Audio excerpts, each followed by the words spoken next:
Bonjour à toi qui regarde cette vidéo, j'espère que tu vas bien et que tu passes une bonne semaine. Alors aujourd'hui, le sujet que le Seigneur me met à cœur, c'est la relation des jeunes avec leurs parents, la relation avec les parents. Et aujourd'hui, je voudrais vraiment t'encourager à avoir une bonne relation avec tes parents. Nous devons avoir une bonne relation avec nos parents. Pas parce qu'ils sont justes, pas parce qu'ils sont saints, mais parce que ce sont nos parents. La Bible nous dit, honore ton père et ta mère afin que tes jours se prolongent sur la terre. Ce qui signifie que quoi? Notre durée de vie même aussi est conditionnée par la manière dont nous traitons nos parents. Ce sujet me parle à moi-même et il parle à chacun de nous. Je voudrais vraiment encourager chacun de nous à avoir une bonne relation avec nos parents si nous voulons vraiment être bénis. Avoir une bonne relation avec eux, ça ne veut pas dire non plus accepter tout ce qu'ils font. Dans le sens que mon père ou ma mère va me dire d'aller voler, entre guillemets, parce qu'il y a certains cas assez spécifiques où ça existe. Et si mon père ou ma mère m'envoie faire quelque chose qui n'est pas bon, bien entendu que je ne vais pas dire oui.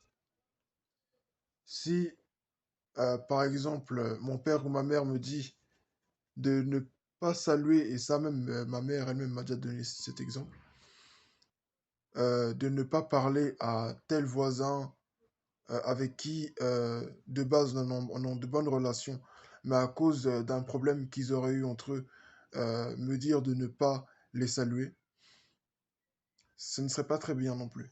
Parce que si du jour au lendemain, cette personne-là, je ne la salue plus, ou je ne lui parle plus parce que mon père ou ma mère leur a dit, cette personne-là qui est en face remettra en cause l'éducation que mes parents m'ont donnée. Et c'est vrai, ça me donne une mauvaise image, à moi déjà. Mais ça donne surtout une mauvaise image des parents, parce que nous, les enfants, nous sommes le reflet de nos parents. Donc, moi, j'encourage chacun de nous à vraiment avoir une bonne relation avec nos parents. Et je le répète encore, ça ne veut pas dire oui à tout. Voilà, parce qu'il y a des choses, par exemple, à supposer que mon parent ne soit pas chrétien. À supposer que mon parent soit un toxicomane, voilà, donc il n'est pas chrétien. Et il me propose de boire ou de fumer, ce genre de choses. Moi qui ai accepté le Seigneur, c'est pas une chose que je vais faire. C'est pas une chose que je vais faire pour dire que oui, je vais prendre de la drogue avec lui comme c'est ma maman ou c'est mon père. Non, bien entendu que non. Mais tout ce qu'il faut faire pour être en bonne relation avec ses parents, inspirons-nous de la parole de Dieu, faisons-le. Ce qui est juste, ce qui est saint, ce qui est digne de louange, ce qui est honorable devant Dieu, faisons-le. Faisons-le. Des fois, je reprends même le même exemple. Parlons peut-être d'un parent qui pourrait être dans le monde par rapport à son enfant qui est dans la maison de Dieu. Peut-être que ton parent veut partager quelque chose avec toi parce que il s'aperçoit peut-être que depuis que tu es devenu chrétien, ben, c'est sûr que tu es différent, tu fais plus les mêmes choses, tu es différent. Ce parent peut vouloir partager quelque chose avec toi parce que il trouve que voilà, il veut voilà conserver cette bonne fraternité avec toi. Il peut te proposer un petit verre. Accepte de partager avec lui. Ce qu'il ne faut pas faire, c'est s'enivrer. Mais accepte de partager ce verre avec lui. Il ne faut pas non plus qu'on se croit à nos propres yeux comme des gens trop saints pour dire que attention, moi je suis chrétien, donc ça je peux plus faire, ça je peux plus faire. Bien entendu qu'il y a des choses qu'on ne peut plus faire. Mais pour gagner nos parents aussi, il y a des sacrifices, il y a certaines choses qu'il faut faire pour les gagner.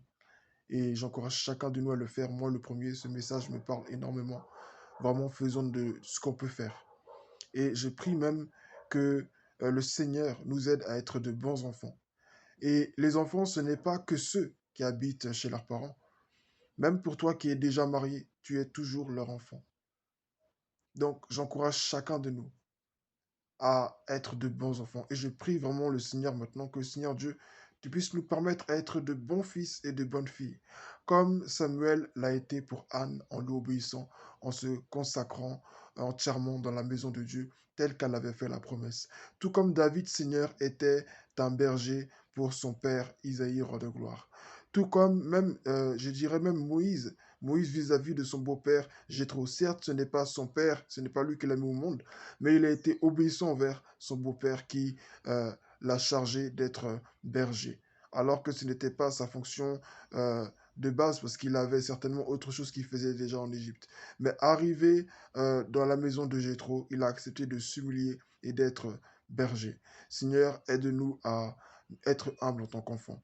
Même si des fois nous sommes convaincus à 100% que ce que notre parent peut nous dire est- n'est pas forcément juste par rapport à ta parole ou n'est pas forcément euh, ou n'est pas forcément toujours bien. Même si nous voulons leur dire que ce n'est pas bien, donne-nous d'avoir la manière qu'il faut. Accorde-nous la sagesse. Renouvelle notre intelligence. Garde-nous, mon Dieu, d'élever la voix. Garde-nous de faire des choses qui ne sont pas bonnes. Garde-nous de nous croire justes ou trop intelligents à nos propres yeux. Garde-nous, Seigneur. Et donne-nous de respecter les portes par lesquelles tu as voulu nous faire passer pour nous faire entrer dans le monde. Donne-nous, notre Dieu, notre roi, d'être vraiment de bons enfants. Là où tu sais que nous avons des failles, parce que des fois, avec la colère, des fois les mots, ça sort et des fois il y a des paroles qui nous échappent, ou des fois même quand on se retient, qu'on veut garder la bouche fermée pour respecter, il y a des actes, des manières, des gestes qui sont faits, des regards qui sont lancés. Seigneur, préserve-nous. Aide-nous, s'il te plaît, Seigneur, à être vraiment des enfants obéissants, des enfants bien, chaque jour, tout enfant chrétien. De peur aussi que pour ceux parmi nous, pour qui ont des parents qui ne sont pas chrétiens, de peur que nous ne perdions, de peur que nous négarions nos parents quand ils n'ont pas encore cru en toi, Seigneur, à cause de à cause de nos mauvais agissements. Seigneur, donne d'être obéissants. J'ai prie même pour ceux surtout qui ont des parents qui ne sont pas chrétiens. Parce que dans la mesure où nous avons des parents chrétiens qui t'ont déjà reçu dans leur vie, ils sont censés agir en fonction. Mais dans la mesure où il y a des enfants qui ont des parents qui ne sont pas chrétiens, ou même qui n'agissent pas en tant que tels, parce qu'il y a des parents qui mettent la pression à leurs enfants pour œuvrer dans l'église. Il y a des parents qui disent qu'ils sont chrétiens à l'église et à la maison qui ne le sont pas. Donc, les enfants qui voient cela, donne-les vraiment, mon Dieu, de toujours respecter leurs parents comme il se doit, de faire ce qui est juste, de faire ce qui est sain, de faire ce que toi tu aurais fait à leur place si tu étais avec eux. Seigneur, je t'en prie, conduis-les, conduis chacun de nous. Et aide-nous, Seigneur, à être de bons fils, de bonnes filles, pour la gloire de ton nom. C'est vrai que des fois, on se dit, mais c'est pas un sujet pour lequel il faut prier, c'est naturel, c'est normal, l'éducation, oui, c'est vrai.